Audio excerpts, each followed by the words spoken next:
Fantastic. Now, as we have alluded to, the topic of this show is the man, the myth, the book, the motion picture, the legend, Chris Kyle, American Sniper. And I think the best way to jump into this is, Francis, I just want to get your reaction to a bit of current events, a news story that dropped this week. And I'm talking, of course, about Donald Trump's comments about veterans and PTSD. And I just want to read this quote here from the Donald. Daddy Donald said, When you talk about mental health problems, when people come back from war and combat, they see things, and maybe a lot of folks in this room have seen many times over, and you're strong and can handle it. But a lot of people can't handle it. And they see horror stories. They see events that you couldn't see in a movie. Nobody would believe it. Donald, your reaction to Daddy Donald. Look, Donald is not wrong there. As Donald himself had to, he witnessed the horror of a bone spur on his foot, which kept him from being able to go to Vietnam. He just couldn't, and I understand that. Sometimes, I get really bad blisters all over my feet when I was in Afghanistan doing 15-mile ruck marches through 130-degree heat. I get it, man. Your feet start to get kind of fucked up, and if you're just not strong, you're not strong. Donald didn't join the military because he understood that he can't be as strong as me or Chris Kyle. So that's kind of understanding. But seriously, I don't know why anybody gives a fuck about what Donald Trump has to say about troops. He's never been nice to any troop ever, unless they're getting ready to suck his dick. So Omarosa is a troop. Omarosa is an operator. But he's wrong, though. He's wrong in this quote in at least one way when he says they see things that you couldn't see in a movie.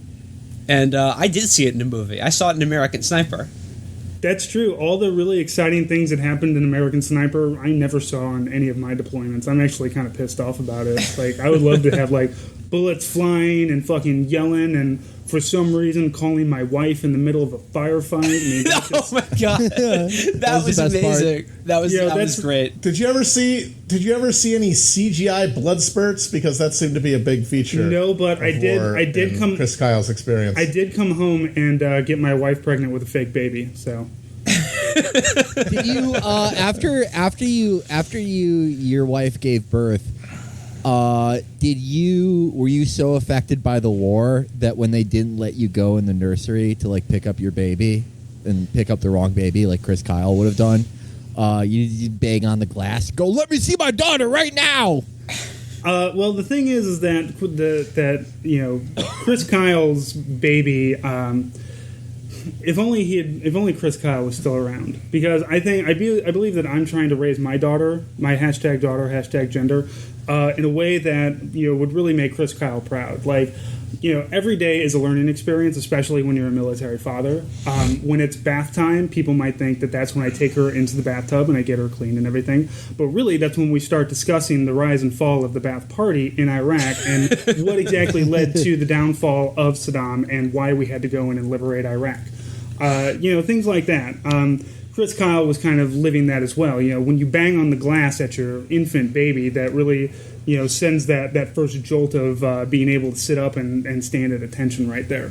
So it's that's good fatherly advice that's going on in there.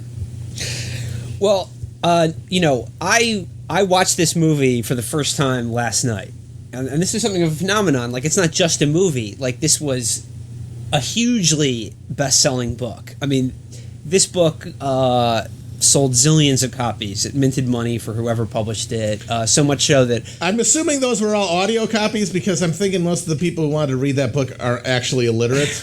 That's actually the book that I learned to read on. So you might as well Francis, you read the book. I did. You might as well be illiterate trying to read that book. Here's the thing. Chris Kyle is he's a sniper. He's not a writer.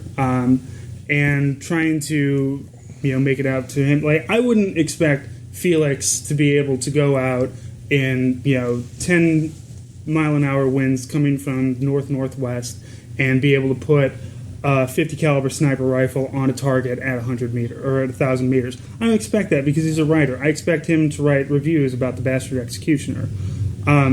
So when Chris Kyle sits down, and in the beginning of it, he's like, people wanted to write this book, and I said, no, I'm going to write it. Chris cannot write. I mean, he can write, he can put words together, he understands basic sentence structure, but I mean, the entire book is basically a bunch of war stories. And somehow he manages to make them like the most boring collection of war stories I have ever seen. Like, it's basically, you could have named that book "And Then This One Time," because that's every chapter is just "and then this one time in Iraq, and then this one time in Iraq when I was, shooting some dudes, and then this one time when an RPG hit next to me." Like, that's the entirety of the book. And then occasionally, and then I went home and I was real sad about being home, and my wife yelled at me a lot. And then I got to go back to fucking war, and my dick got hard again. My dick, Chris Kyle's dick doesn't work unless he is literally shooting somebody at that moment. Wait. Felix, go ahead. I have to disagree with what Francis said. There's an either-or choice, writer or sniper. You think that I couldn't snipe? Well, I am the proof against your lie, because I am both things. I am a sniper and a writer. I was never in the military, though I thought about it until I was 15 and started doing drugs. But I was a sniper in a little game called Battlefield 1942. I was incredibly successful, even shooting a guy out of a Spitfire airplane in a land deathmatch. And you know why I can do both disciplines? Because they're the same discipline. No, you said that Chris Kyle's dick doesn't work unless he's sniping, and one of the notes I made to myself watching the movie is that there's a scene where he's in a sniper school and really struggling to get those groups nice and tight, and then he actually goes, he fucks his wife and girlfriend for the first time, and then comes back and like shoots a snake that nobody saw downrange. So I was like, can't shoot right unless you get your nut right. So that's a lesson that I learned from this movie. Well, as he also says, he's better when it's got a pulse, which is really like I get it as a hunter, but like the Chris Kyle's entire they toned it down in the movie a little bit, but in the book he's just real. He's a real dick. Which is kind of what I expect. Well, I mean, that's one way to put it. Texas. Another way to put it is he's a fucking murder addict. He really is. And here's the thing that really pissed me off about the movie. The first time I watched it was like right after it came out, when it was nominated for Best Picture, and I was trying to watch all the Best Pictures because I hate myself and I think that those are good movies. I remember watching it and thinking that they really could have done something with the PTSD angle, because every time he comes home, it's very obvious that he's got problems. He comes home, in the book he even mentions, he's like, one time he almost beat the shit out of his wife because she woke him up. Like, he was just so keyed up all the time that he almost punched his wife in the face. Even in the movie you see him like almost kill a dog because it's like playing with his kid or some shit. So there was very obviously like, oh man, you could really do something with like veterans and PTSD, but every time it's like, and then I had PTSD, but then he got the fuck over because he's not a little bitch, and he went back to war and killed some more people. Well, Francis, I was thinking about this, and like the way the as you described the book as being like a series of war stories that should be called and then this happened. Yeah. It seems like the movie was a pretty accurate reflection of the book, because it was basically pretty boring, and it has this sort of structure where most of the movie is sort of like broken up by his tours. He does 4 tours of duty in Iraq, and then there are like sort of broken up by him coming home. And initially I thought, like, this is not even a movie. Like, there's nothing here. But I think they were taking the issue of PTSD seriously, because every time he came home to America, I wanted to kill myself watching the movie. So they were really driving home the reality of, how difficult making that transition is, because in the movie it did not work. Well, and here's a really fucked up thing, is that, like, reading the book made me feel slightly less,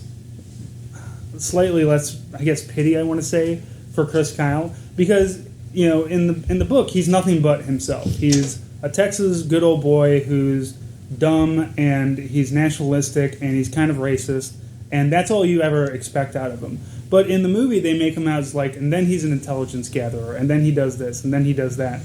And the whole plot of the movie is I got to get this sniper, and once I get this sniper, I can go home and I can finally feel safe that I protected my boys because the sniper is dead. In the book, they mention the sniper. They're like, on his first tour, they're like, yeah, we heard about this Iraqi sniper. He used to be a Olympic competitor, and he's now in Iraq operating. I never ran into him. And that's it. That's the only time he's mentioned in the book. But they got it in the movie. They make it this whole, like, I gotta go back. I gotta kill this guy. I gotta kill this guy. And some dude that drills little boys in the heads with a power drill. Like, completely made up. Because to me, the only compelling part of the movie was this, like, years-long duel between these two master snipers. And the fact that was completely contrived is a good indication that there's not that much there in this story to begin with. I mean, I don't envy the screenwriter of this movie. I mean, he had a pretty difficult job, because if you're going to base a movie around Chris Kyle, it's just he's not a good character. He's just like, there was a movie you could have made, and it would have been amazing, and it would have been sort of in the vein of, I don't know if any of you guys seen The Informant with Matt Damon, the Steven Soderbergh movie about this compulsive liar who became a corporate informant for the FBI because of this price fixing case involving agricultural businesses. And it's the whole point of them is that the guy he presents, he's the narrator, he does a voiceover, and he's the point of view character. And then as the movie goes on, you realize that he's completely full of shit on everything. And there's all of this there's all this stuff that he presents that is originally taken by the audience at face value, and then you find out over time is made up. And by the end of it, you have no idea what he actually is, because he's just this serial liar.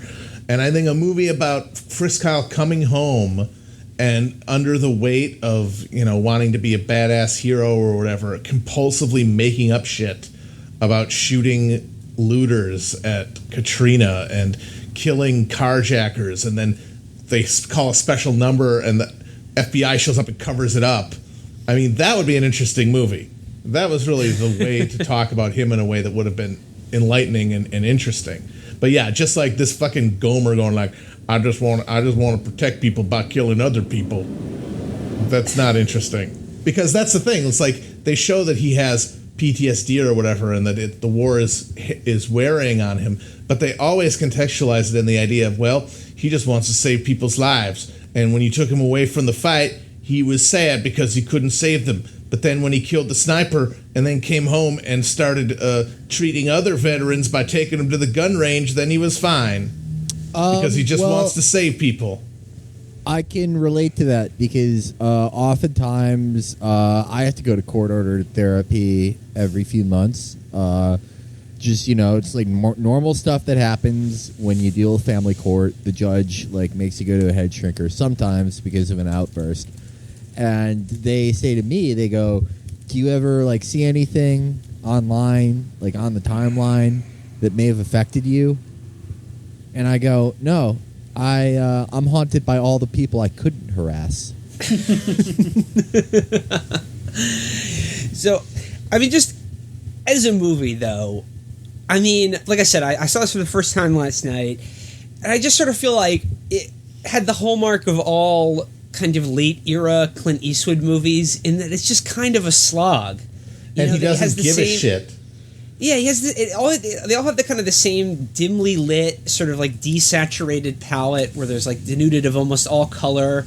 And the thing with Eastwood is that his movies all have this kind of workman-like efficiency and competence, which I guess gives him sort of a leg up out there, but it rarely makes for thrilling cinema. And the other thing that you notice early on, or at least just for me personally, is that I don't buy Bradley Cooper at all as this shit-kicking Texas guy. It's not a good performance, and yeah, but really... he really channeled the character by just looking like he had to take a shit at all times. Yeah, it seemed like his the way that he prepped for this role is all right, have a vaguely Southern Texas accent and always have a dip in your mouth, and that's just pretty much. And honestly, that's not far off from most of the actual Texan soldiers I've ever met. It's not far off from Felix, actually. This is another line of comparison to our own Sniper and Bad Boy. I have a lot of common in Chris Kyle, and I also, if I had PTSD, I would also do what Chris Kyle did, and I would fix my PTSD by shooting guns with a bunch of other guys with PTSD. I cannot believe that went wrong. You know, it's unbelievable. In the book, he actually mentions after his last tour of duty, the Navy was doing, well, really the DoD in general was doing a lot of experiments and just to try to figure out PTSD, because he got out in 2009, and 2009 we're still, I mean, that was post surge. But we're still having a lot of problems because we sent 150,000 troops into Iraq and let them all get shot at, and then they brought them home. And he said one of the things that the scientists discovered with him is that sitting in a chair by himself doing nothing or reading a book or whatever, he had elevated blood pressure, elevated heart rate, and basically looked like his brain was screaming. And then as soon as they put him in a simulated combat situation, everything just flatlines for him. He's just like, oh, okay, no, this is normal. Like, Kyle's brain was fucking broken. And I understand the problem. The biggest problem, the reason why I wanted this to be a PTSD thing is because I identify with Chris Kyle in a couple of ways. I understand wanting to go back. I understand that war, for a lot of people, war is incredibly easy because what your training does what your brain kicks in to do what the training tells you to do. You always have a job. You always have, today I wake up, I do this, I do this. I'm a creature of habit. I love having a schedule. So war was always one of those really simple and easy things for me. And I remember coming home from Afghanistan in 2004, my first trip to a grocery store, I looked at like the wall of fucking peanut butter that they had. Like, you go to a grocery store, you don't realize how much choice we have. And in Afghanistan, like, you would be lucky if there was a peanut butter packet in your MRE, maybe.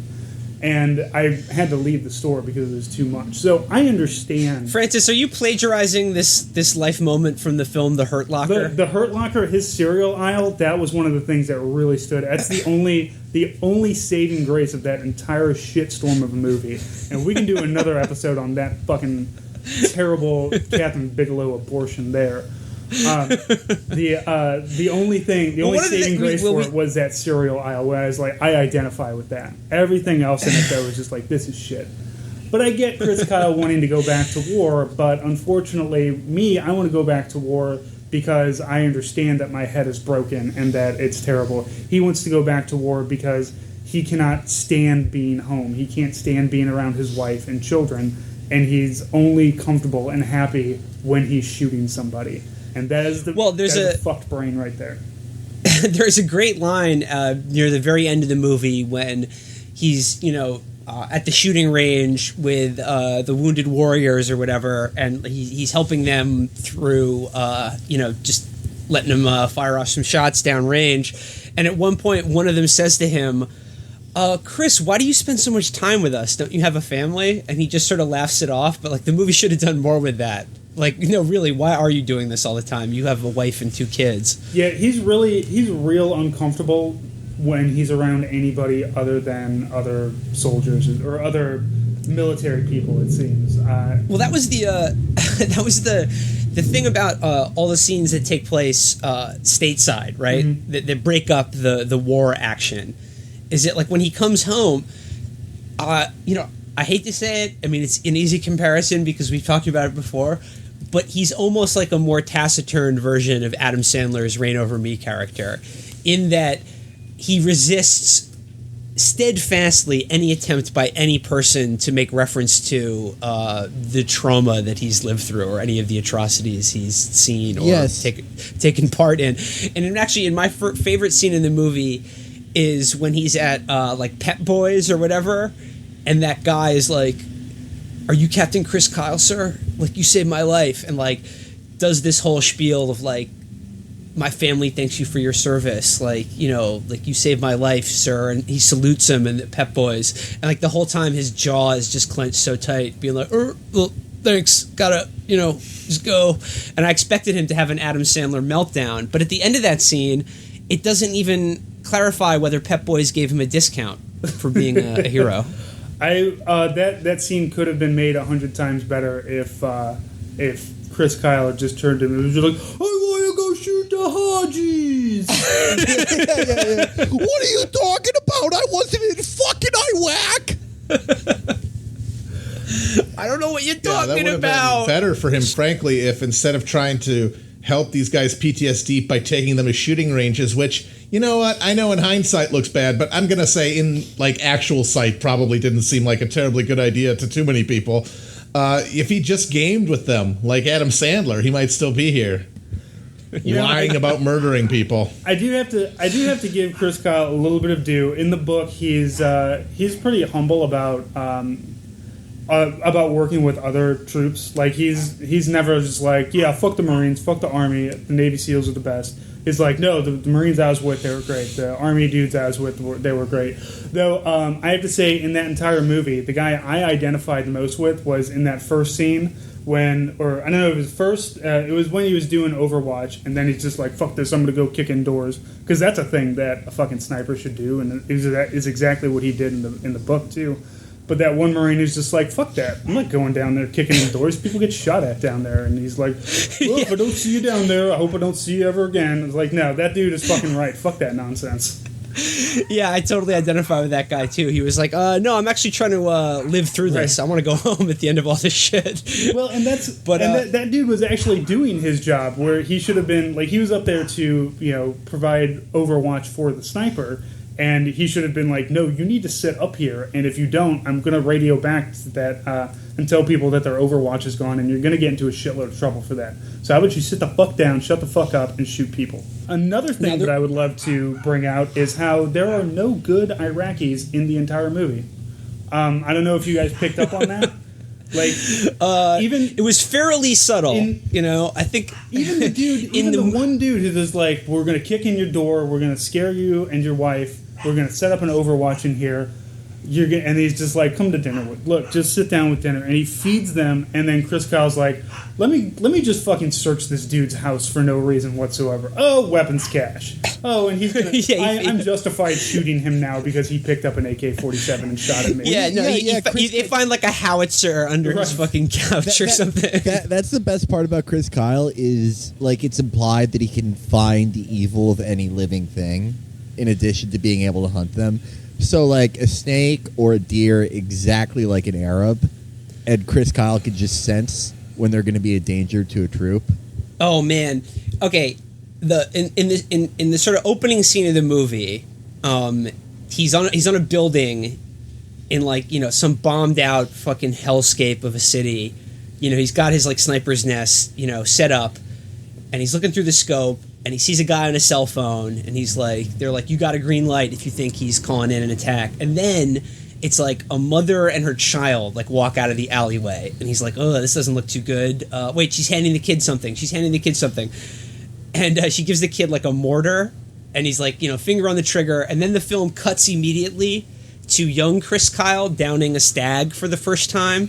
And then when the movie catches up, in time to that original moment, you see that indeed he does shoot the kid and his mom. So I like that nice little juxtaposition of like, shooting a kid and a woman is sort of compared to taking a yearling or something like that. And also they had it coming. They totally did. She gave him a thing. Did. It's her fault for giving him a grenade. Sometimes you got to go to another country and occupy it and then shoot people who want to resist you. And you just have to do that.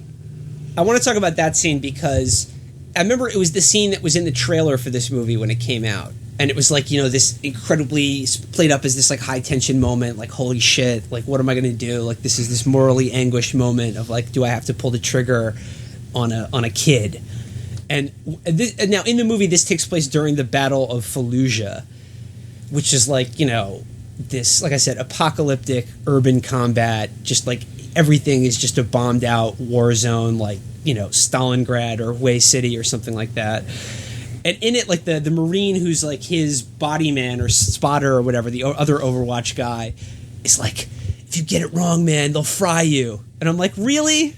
In this context, would they really? Like, how many cars full of pregnant women got lit up by checkpoints in the early days of Iraq with nobody. They destroyed the entire city of Fallujah. They fucking wiped it the fuck out, and nobody got charged on that shit.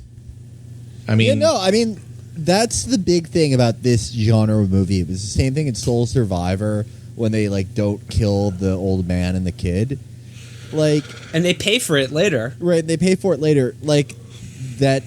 People don't constantly end up like committing war crimes and nothing happens. Like we watched the fucking Collateral Murder video. How many of those incidents do you think happened and no one saw a consequence at all? It probably but there's like some PC lib back at the base who's going to be like, that was a transgendered Iraqi. You can't kill them. They're protected. See, we have to protect troops from microaggressions. Well, libs telling them not to kill kids. In the book, he does. There is a point in time where he does get investigated for one of his shots. He takes somebody down, and apparently, like the CID, which is Central Intelligence Division, which is kind of like our military internal or JAG or something like that. Whoever comes out and they're like, that may not have been a good kill, and they put him on hold status for a week while they go through it. But that was that kill was the one where his CO calls him in, and his commander's just like, you shot a guy who was the family says that he was holding a Quran, and he's just like, I wish I could shoot everybody holding a Quran, but what I saw he was holding pressed metal and shot .7.62 ammunition. And like that's his like real Jesus. Like that's his real like super racist moment, where not only is he saying I wish I could shoot anybody who's holding a Quran, but he also just he refers to everybody in Iraq as savages. Like he tries to make kind of a distinction of like, well, the savages are the ones who are against the centralized Iraqi government, and they're the ones who are fighting against us. But like it jumps from like. I mean, you saw this in the movie. He, his girlfriend or wife, whatever she was at the time, calls him in and is just like, 9/11, oh my goodness. And they're like, 9/11, look what they did to us. All right, I'm going to Iraq. He's like, what the fuck, man? And then it just cuts directly to it. And then like, we're fighting Al-Qaeda in Iraq. And it's like, aha, they were there the whole time. Well, Francis, actually, my favorite bit about that, like the sort of 9/11 scene, is I like that it establishes early in the movie that Chris Kyle was into Al-Qaeda way before anyone else was. He was like, I've been into Al-Qaeda since the Khobar Towers bombing, okay? I've been on them. He was into it before it was cool.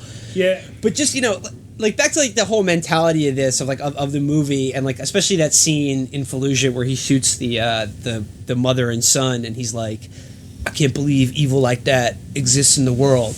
Which made me think of a scene early in the movie where where he's a kid, and his father at the dinner table gives them like a very hardscrabble lesson about there's evil in the world, and there's three types of people.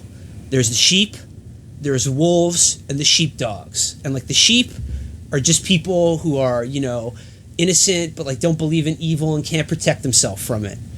The wolves are like just the bullies and the evil people, but some people can fight the wolves, and those are the sheepdogs, and that's what we're raising in this family.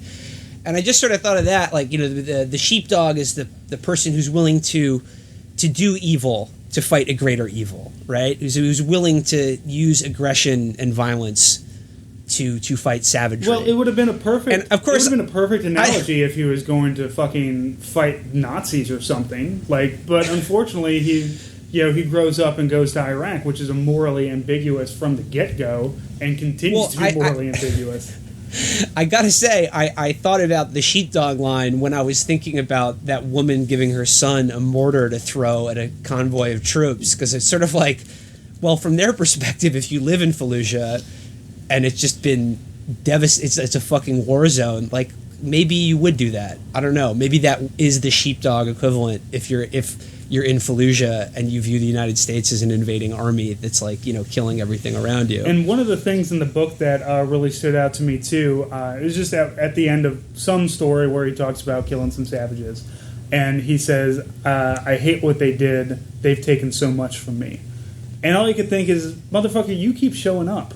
You keep going to their doorstep. They would have been fine if you'd not ever come to their fucking country, asshole. Right, and he's saying this like after one of his friends got like shot, and his he didn't die, but he was blinded by a sniper round, and he's just like, "Ooh, we gotta get payback." Like, you've literally already killed 50 people yourself. What fucking payback are you looking for? This is your eye for an eye here thing is a little off kilter, and he just has this.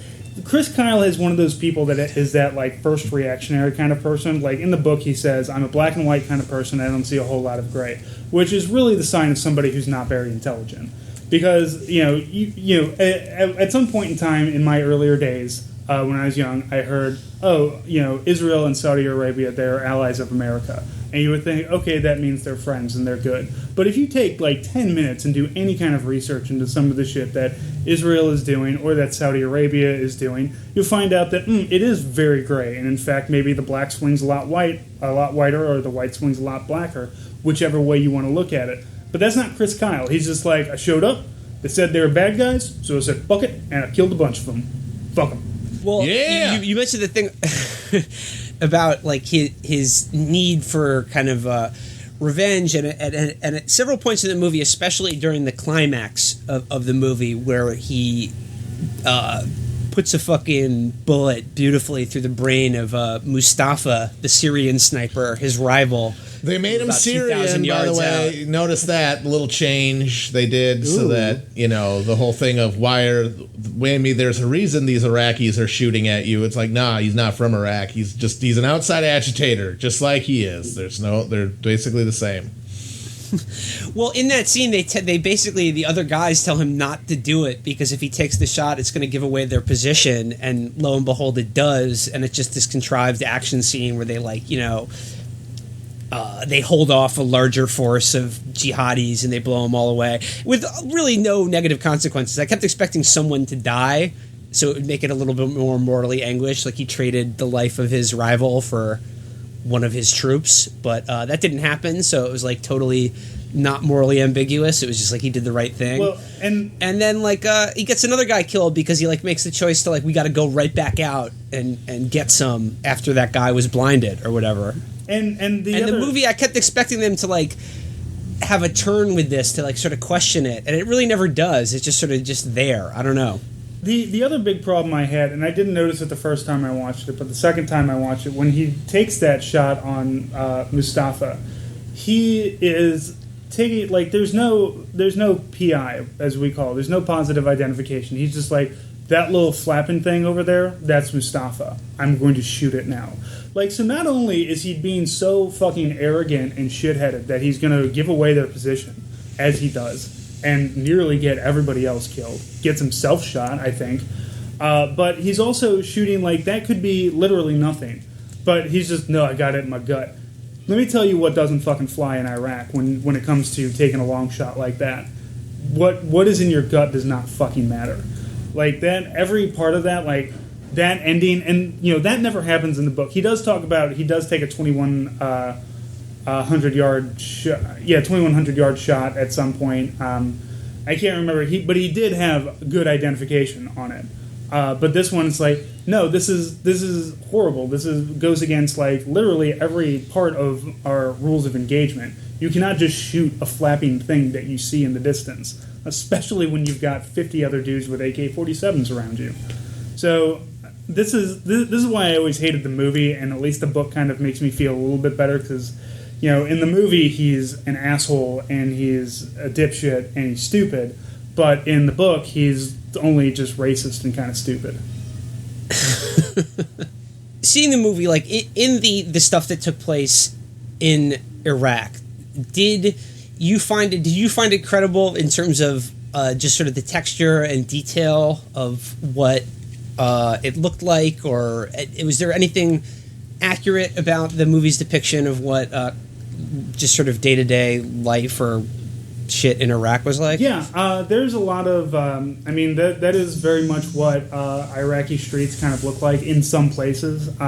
Like any place, you've got rich places and poor places. I never really I was in southern Iraq, and most of the areas that I was in were kind of port towns. I was in Basra, which if you look that up in the map, that's way far down south near the Gulf. But yeah, it does it does have that feel. It does have that chaotic feel as well. The only problem with it, and now I was not in Fallujah, so I don't know. I was in Afghanistan when Fallujah was happening, so I don't know how things were, during that time. But the only thing that I really missed, that I felt was missing, was the streets were usually a shitload more crowded than what they were. But you can explain that away as like, well, there's a war going on, so people probably got out of there. But I'm not a sniper. I'm public affairs. So one way or another, I'm supposed to make it sound good anyway. So. Well, I mean, I consider you like the best type of person. You are a PR guy and a troop. Literally the two best things anyone could be. PR guy, the best civilian profession. Troop, the overall best profession.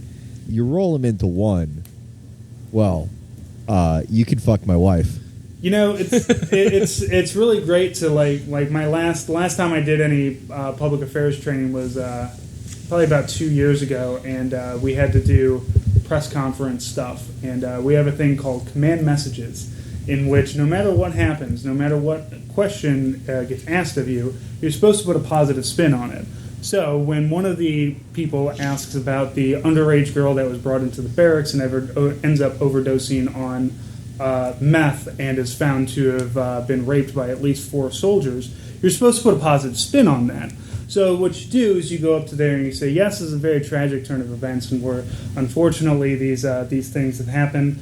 We are taking further measures. We will be prosecuting those 4 soldiers to the fullest extent of the UCMJ, as well as putting out some more sexual violence and sexual trafficking and drug use training to all the troops to make sure that things like this never happen again. And currently everybody is on lockdown for the next month to make sure that nobody gets out and gets meth or underage hookers ever again. See, that's what I do. I'm very good at it.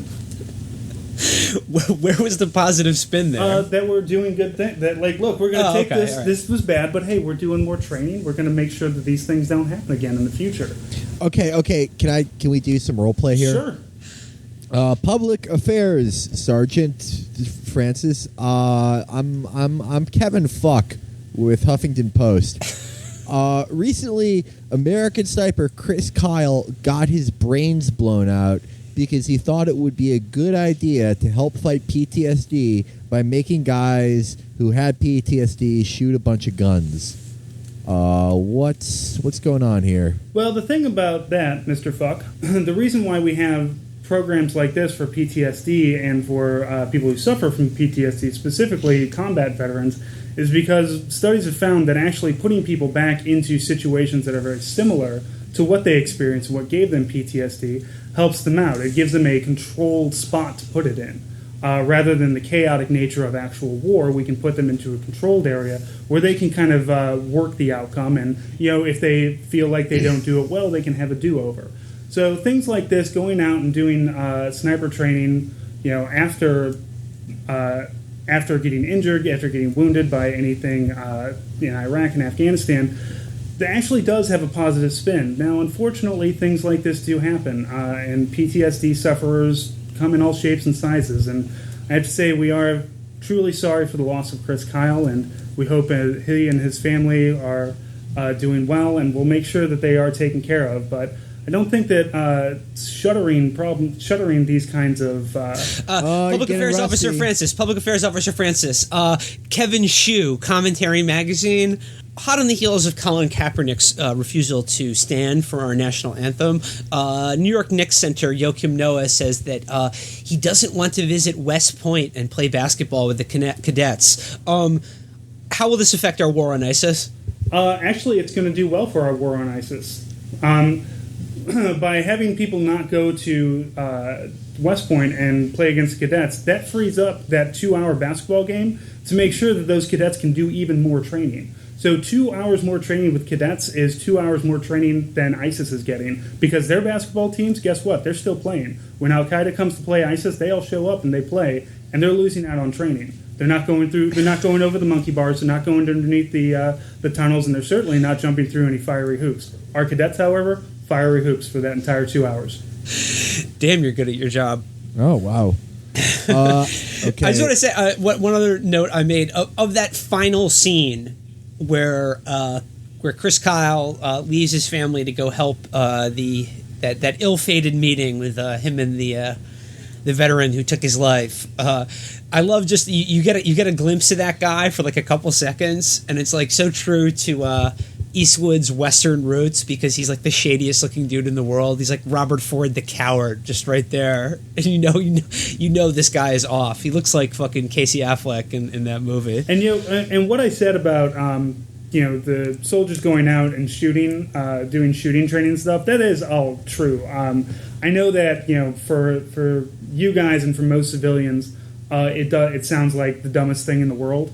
But honestly, when you're a combat troop, the closest thing that you have to you is your rifle. So to have other vets to talk to, I mean, one, it's going out and just having other vets to talk to, and two, it's going out and having that feeling of shooting, but in a controlled way. Of I can put rounds on through a piece of paper. Nobody's shooting back at me.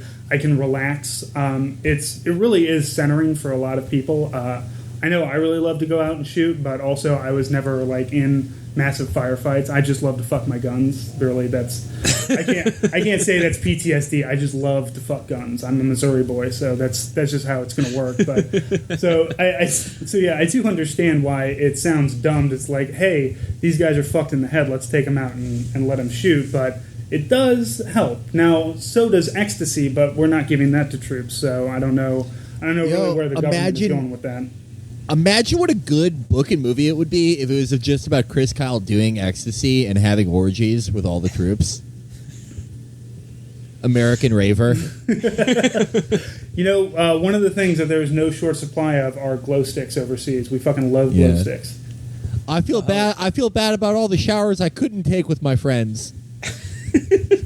Well, we mentioned The Hurt Locker earlier, which is another movie that got a lot of acclaim that I think is very overrated. I asked Adrian this when he was on the show, but why do you think it is? Like, why haven't we had a single good war on terror movie? Or is it just because all the movies that we think of that are great, like Vietnam movies, took place? They all happened quite after the war was over. Or is it just not enough time passed, or is it the fact that it's basically still going on and we haven't really like fully metabolized it as a culture or society? Honestly, I think that the national culture itself is just different. Like people think, I always hear like the TCOTs and crazed Republicans talk about liberal Hollywood, but the American Sniper is like the first movie about the war in Iraq that's actually gone on to get nominated for Best Picture. Like, that's not liberal Hollywood, because this is not a movie that's like, oh, war is so terrible. It is celebrating Chris Kyle and all the Hajis that he has killed, all the savages he managed to shoot. So, but then you go back, if you remember back in 2005, 2006, there were movies like Stop Loss and a couple of, I remember there's a terrible TV show called Over There. And I think, well, one, those movies were just terrible. But also, I just don't think that the national consciousness, especially with a war that is kind of still going on and still getting fought about, like it's just not something that one way or the other anybody wants to talk about. Now, I know you said this isn't a good movie, but it did really good at the box office. It was a huge hit. So honestly, and I think probably because it does. I think it was probably a hit because it does present a morally uncomplicated view of the war through the eyes of a guy who's like, he's like a simple, tough American archetype, basically, and he's like Sergeant York, except Sergeant York was actually very morally conflicted about killing people, and that's why that's a good movie, at least in my opinion. But there's none of the sort of politics or broader context to the war in Iraq or war on terrorism is completely unaddressed by this movie, and it is just kind of his perspective, and through that we can kind of. And there it's easier for people to come. I was gonna say there are good movies. If you get a chance to watch Restrepo, and I can't remember the name of the two movies that came after that. But Restrepo was just like a documentary, though, yes, right? But it is it is a very raw and very brutal documentary, and it really talks to they talk to soldiers and that were in Restrepo. But if you want like a fictional movie or fictional TV series, I'll give you my Army Strength's military approved list of movies, and we'll go back. We'll start with there is a short-lived TV show on Fox called Enlisted that is pretty fantastic when it comes to what it's like to be the rear detachment while everybody else is off at war. It's a comedy. You will find it. Keith David was in that, right? Keith David was the command sergeant major, and I have run Excellent. into command sergeant majors that are just like Keith David. Like I honestly feel like Enlisted was really well done, and I think it had. If anybody is familiar with the webcomic Terminal Lance, it's written by a Marine, former Marine. Named Maximilian Uturietz. He's got a weird Polish last name, but if you look up Terminal Lance, you'll find it. But he was one of the advisors on that show. So it's really good, and it really sucks that it only lasted for 13 episodes. Then, if you want a good Iraq TV show or movie, get HBO Go and watch Generation Kill, which is also a very very good book. Generation Kill, I watch that at least once a year. I go through the whole thing because the movie or the TV show is great. That it is exactly what Marines are like, and some of the people in it are Marines. There's one guy, Fruity Rudy. He was actually 1st Marine Recon while going into Iraq. But that's a very good. That is, if you want to know what it's like, what the chaos was like the first couple of years, because I was in Afghanistan in 2004. It was still chaos then too. That's a really good TV show, and at the end of it, you can kind of see all the Marines just be like, "Oh wow, this is really what we did was kind of not necessarily bad, but it was kind of fucked up. Everything that we just went through." Well, actually, this takes me back to a moment in American Sniper that was like I think the only kind of one of the only glimmers of like something that cut against the overall narrative of the movie, but then it went nowhere, is the scene I think in his like 2nd or 3rd tour of duty when he's back in country. He runs into his brother as he's leaving. Like his brother was a Marine, and he was on the way out, and he like pulls him out of line and is just like, hey bro, good to see you or whatever. And like it's clear his brother is like a ghost, like he's just like gone, and he just says as he's leaving, fuck this place. And Chris Kyle is just sort of like, what? Huh? Why would it? Why? And it was just sort of like, you never find out what happened to his brother or like what, or where he goes after that. It's just this sort of like throwaway moment. And that's the kind of thing that the simpering lib dipshit reviewers who actually like jizzed all over this movie because they're such fucking punks and they're just dying for any kind of ability to say that any work by like a great writer like that or a great filmmaker allegedly like Eastwood is really good, and they want to be validated by it. So like, well, it's actually really a complicated story about men who are traumatized without knowing it, and they point to that scene. But like, what is the gist of that scene? The gist of that scene and the gist of any of the critiques of the Iraq War is that country didn't deserve these fine soldiers' sacrifice. Like, that's what it boils down to. Like, these because, yeah, as we pointed out, there are no good Iraqis. There are no normal people in this country. There are a bunch of savages killing each other. And it's like, why did we even get involved with these dirty fucking sand monkeys? And that is not fucking anti-war. This, like, fetishizing, and that is getting back to the idea of why hasn't there been a good Iraq war movie. One of the reasons or a good war on terror movie is because, as we've discussed previously, Hollywood is filled with such simpering lib shitheads who are so self-conscious about appearing biased that the only way that they can deal with a war is through the prism of the troops suffering. And what that ends up doing 9 times out of 10 is totally flattening the experience of the people who actually suffered the most in these invasions. The fucking people who lived in these countries that got destroyed. And they become totally flat and meaningless. And that is the thing that lingers beyond any kind of, limp dick attempt to maybe wonder, well, wait, maybe it wasn't worth it. Maybe these mud people didn't deserve our sacrifice. Now, you remember when a couple years back when Clint Eastwood did the twinned Iwo Jima movies, yes, which was Flags of Our Fathers and Letters from Iwo Jima, one from the American perspective, one from the Japanese perspective. Both were, again, just slogs, not worth seeing in my opinion. But fuck it, dude, he should have done that for this movie and done American Sniper and Syrian Sniper, because I want a whole movie just about Mustafa. Yeah, but that's just it. It's like, give it the distance of time, and we can maybe try to make that empathic leap. But you can't do that, because who would he be killing in his movie?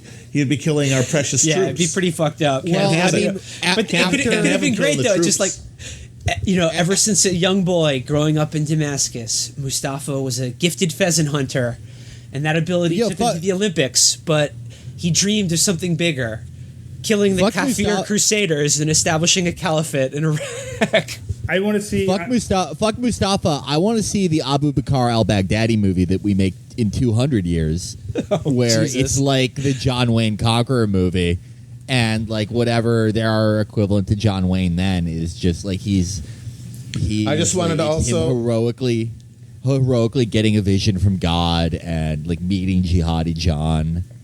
I just wanted to also say that I do think the scene where the evil Al-Qaeda guy uses a power drill on that kid in the middle of this town square is pretty funny, since the power drill was a favorite weapon of the Shia death squads that the U.S. set up after the invasion of Iraq. So that's a nice little inversion of reality. The Butcher was supposed to be Zarqawi's like number 2 guy, which was Al-Qaeda in Iraq, not the Shia death squads. No, we gave them power tools. We gave them drills and had them drill people. Yeah, the Butcher was the one who was going to end up getting drilled, most likely. Yes, or his family, or like somebody who maybe knew him.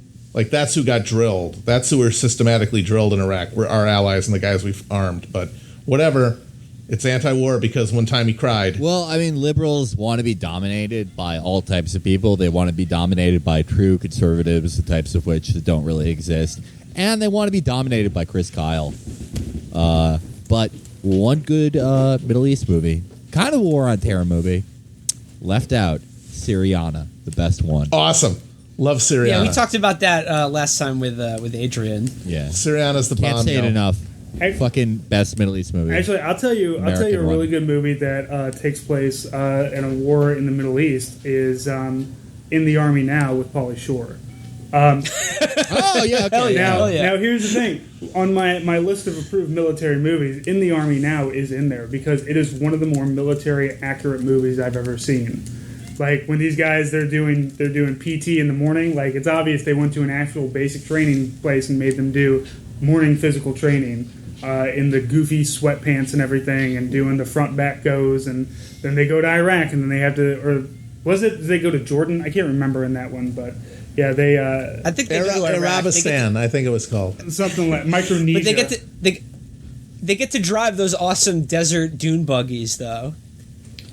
And also, I would also say Three Kings, just because I like all of the cool scenes, like when the bullet goes in and like they created like a weird interior gut thing. You could see the guy's lung like collapse. All right, well, actually, before we wrap up our discussion of American Sniper and the Iraq War on film, I do want to ask you, Francis. We opened up talking about Donald Trump's inane comments about PTSD, and really American Sniper the movie is kind of about PTSD, but like what and it obviously it's an issue in our presidential campaign. It doesn't seem like anyone's really doing anything about it, but like, do you have any vision yourself as what a government or something that could be due to address better than we are now the needs of troops who are coming home from these wars we've been fighting?